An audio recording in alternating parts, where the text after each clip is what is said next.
doing anything in the Ukraine.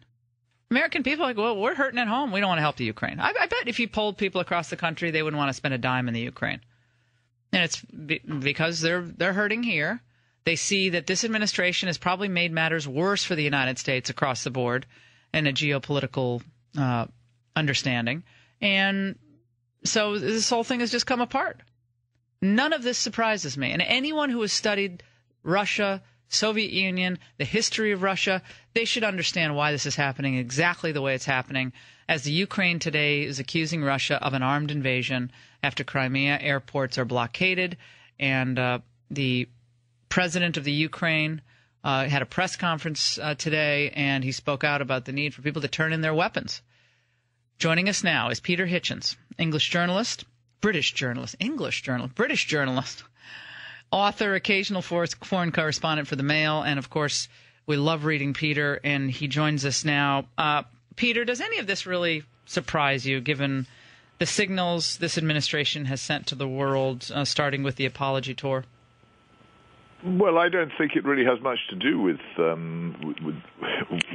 that. It has much more to do with an attempt by the European Union, which I think has probably had a certain amount of U.S. sponsorship, to push its power into Ukraine, an area which is naturally dominated by Russia. And this is an old conflict. It was originally a German conflict, but Germany now pursues its foreign policy through the European Union rather than as a German nationalistic one. The first instance of it was in the First World War, when at the Peace of Brest-Litovsk, Germany created a puppet state in Ukraine. And then, of course, there was the second episode when Germany invaded Ukraine in 1941 as part of Barbarossa and occupied it. These are the only two instances of Ukrainian independence in modern times, or rather Ukrainian separation from Russia. Neither of them can truly be described as independence. Before the collapse of the Soviet Union almost accidentally created Ukrainian independence in 1991. And the total lack of historical understanding of this by almost everybody in the Western world, and the continued, frankly, insane belief that Russia is the inheritor of the Soviet Union and that there's some kind of new Cold War going on, does the most immense damage to foreign policy. People just keep on doing stupid things. It's as reasonable for Russia to be concerned about what goes on in Ukraine as it is for the United States to be concerned about what goes on actually in New Mexico and Southern California and all the parts of the country which it grabbed from Mexico in 1848. And if Russian politicians started turning up and making speeches to crowds in Albuquerque or El Paso, yeah, urging them to fulfill their democratic right to separate from the United States, I think everybody in Washington, D.C. and indeed in the United States would be pretty annoyed, and reasonably so. You really can't mess around with things like this, and there's a total absence of understanding of how people see things in so much foreign policy.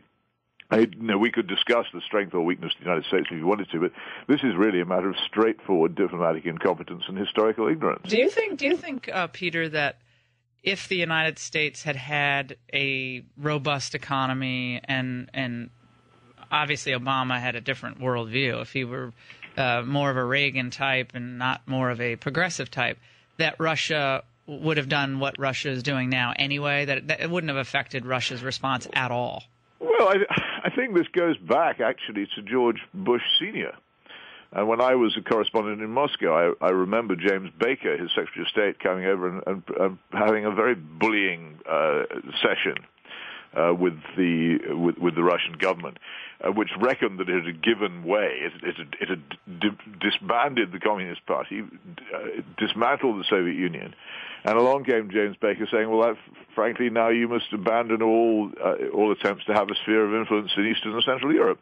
And Russians, who thought actually we've done everything you could possibly have wanted us to do, were really rather displeased by that, and have been ever since. They felt that they were being deliberately humiliated and having their noses rubbed into it by people who couldn't distinguish their quite reasonable dislike and mistrust of the Soviet Union, which was a global threat and also an ideological threat. Couldn't distinguish that from Russia, which is a country.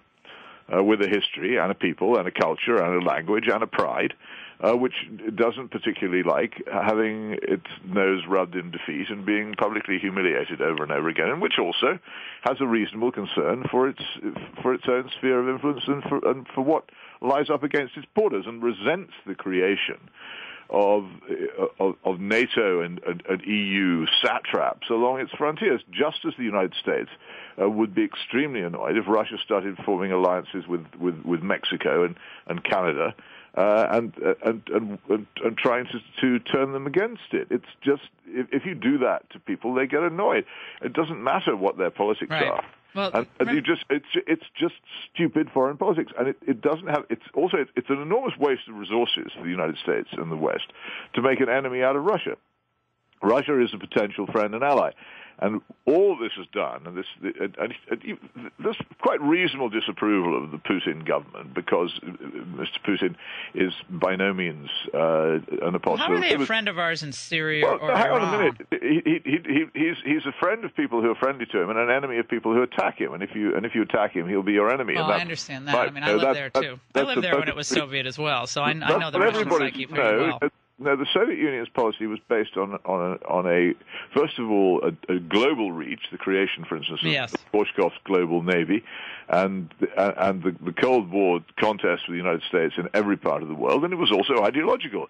It was based upon communism. Now, Putin has rejected, and everybody in Russia of any intelligence has long ago rejected the ideology of Marxism-Leninism. They're not interested in it anymore. They're interested in Russia as a country and its survival in very awkward circumstances, a population collapse, an economy entirely reliant on oil, a huge decline in its general power and influence, enormous difficulties coming up with China in the near future. Anybody who's interested in this should not look at it and say, oh, there's a new Cold War, these people are our rivals. They say this is a country which needs to be treated as a country instead of treated as a bogeyman. What Putin has done in terms of internal behavior, in terms of brutality with Chechen war and everything else, has been indistinguishable from what Boris Yeltsin did. And yet we regarded Boris Yeltsin as our friend because he allowed us to rape his country's economy. And what makes people so cross about Putin is that he doesn't allow Western outsiders to rape the Russian economy anymore, and also because he stands up for himself in terms of national sovereignty. And it seems to me that any civilized country and any conservative should be in favor of national sovereignty, and should be against this extraordinary habit of liberal intervention in foreign. It's George Bush. It's where the Democrats and some of the the Republicans and some of the Democrats agree, and it's the old, American greatness conservatism, where we try to export our beliefs abroad. It's not something that I subscribe to. I do believe that we have a general interest in having freer countries than not freer countries around the world, but we have limited influence. It's not our business how other countries govern each other. If we make it our business how other countries govern themselves, then they can make it their business how we govern ourselves. And I think that's a line that's unwise to cross. What goes around comes around in foreign policy. Do you not think that in 30 or 40 years' time, when China is unquestionably the major economic and military power in the world, the Chinese will remember the excuses which we came up with for barging into other people's countries, and when they barge into ours, they'll repeat them to us, and we'll have no defense. This business of this Blairite, Bushite, liberal intervention in other people's countries is a disaster, because it will license China to intervene in our affairs, and I promise you'll hear that if you live long enough. Yeah, well, I think it'll be a lot sooner than 30 years. It may be sooner. I don't know. Takes over our economy. I think that's within probably 10 years. But China is playing a long game. China is in no hurry. China can see that provided it keeps its economy on an even keel, it will become the most powerful nation in the world without necessarily having to have any conflicts. What George Washington interestingly proved in his war against my country, the war of independence, was you don't have to win any battles to win a war. You can just grow stronger and stronger and let your opponent exhaust himself. Right, which is what China's doing. Futile symbolic victories, and then at the end of it, you win. Which is exactly what China's doing. I mean, it doesn't have to fire I think a quite shot. Possibly, but it doesn't help in any way what you might call the free world survival for us to posture about noisily. It helps us to gain a proper understanding of what other countries are about. And I think this meme of the new Cold War and this belief that the Putin government is uniquely sinister and uniquely opposed to us is a serious mistake. And it's also one which is storing up trouble for us. We don't need to do it. Russia must be respected as a country and a culture. This is the country of Tolstoy.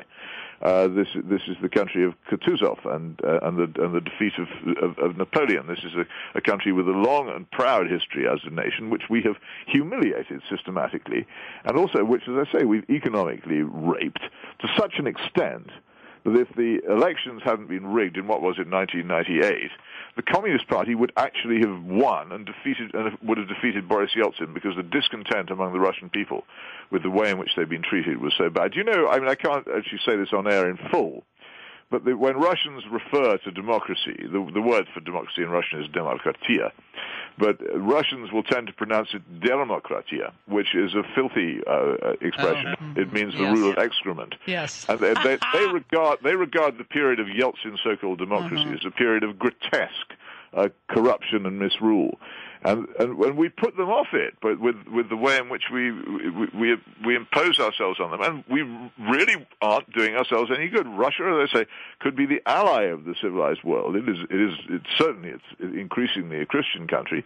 There's no reason why it couldn't develop more towards liberty and law given the chance. But if we carry on confronting it, we will turn it into the enemy we imagine it to be. Right, and I think people forget or never learned how nationalistic the Russians ultimately are, and I think Americans should be more nationalistic. I mean, I've been arguing, and arguing for so many years about this immigration policy in the United States, where we just have 1.2 million legal immigrants, and we have probably upwards of 20 million illegal immigrants in the United States. But that argument was lost in American conservatism back in the 90s when the neoconservatives pushed aside those who were arguing against mass immigration, and the result is, as far as I can see from demographics, I doubt whether the Republican Party will ever win the White House again. I don't see how they can do it as a consequence of that. But the point about Russia and nationalism is that the difference between Russia and America is that Russia has no natural defenses.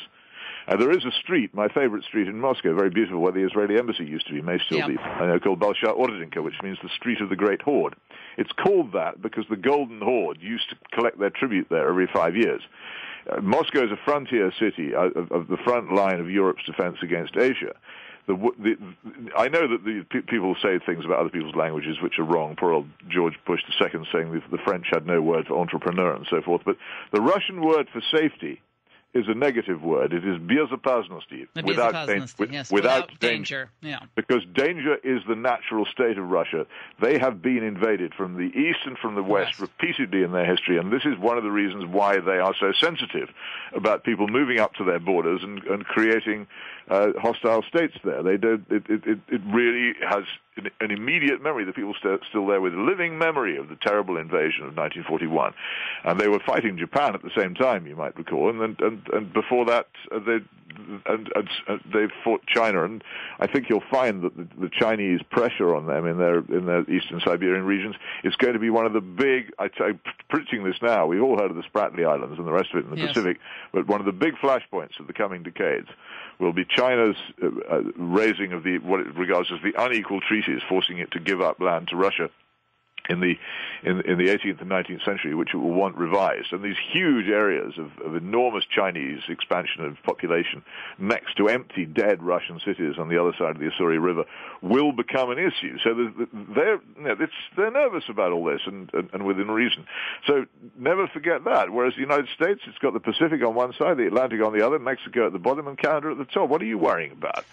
And by comparison with them, you are so safe; it's almost beyond belief. Yeah, people need to imagine if they had China on one border and Germany on the other, how they'd feel about how they feel about their borders.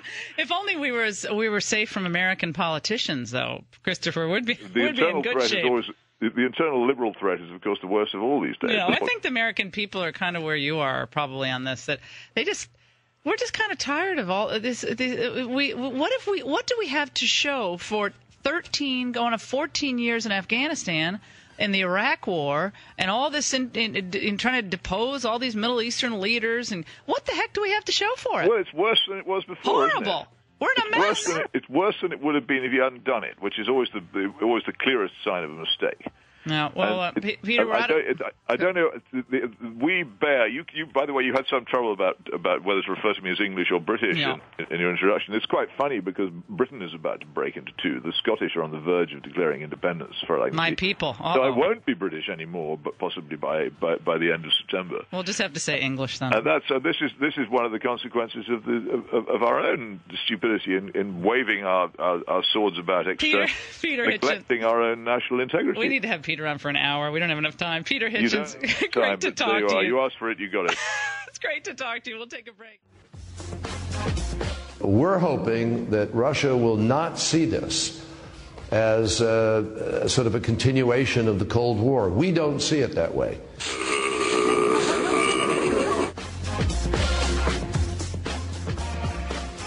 It is wrong translation. You don't understand what we're doing here, Mr. Kerry. When we as Russians see weakness, we move swiftly. We don't respect you. We don't like you. Mother Russia is back.